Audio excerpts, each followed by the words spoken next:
Emilia Clarke had just finished shooting the first season of Game of Thrones back in 2011.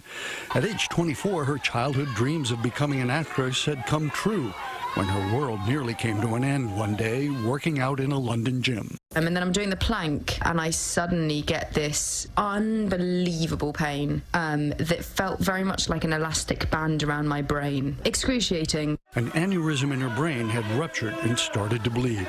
Stroke neurologist Dr. Carolyn Brockington says that sudden excruciating pain is usually the first sign of an aneurysm. The worst headache of someone's life. So all of a sudden it's like your head explodes.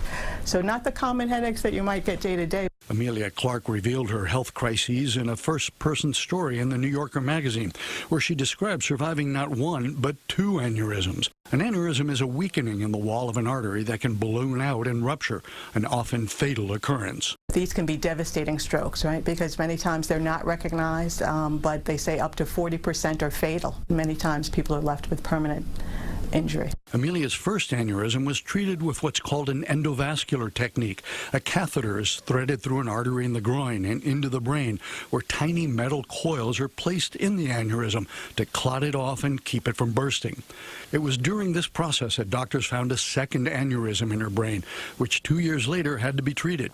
But it burst during the coiling procedure, requiring open brain surgery to control the bleeding. Despite long, painful recoveries, Emilia Clarke appears to have survived her ordeals completely intact. And that's unusual. Many aneurysm stroke patients who do survive suffer some degree of permanent brain damage. Surprisingly, aneurysms usually don't cause any symptoms unless they happen to press on a brain structure such as the optic nerves that might lead to vision problems. And most aneurysms are found by coincidence when doctors are searching the brain for an unrelated problem. Dr. Max Gomez, TV 1055.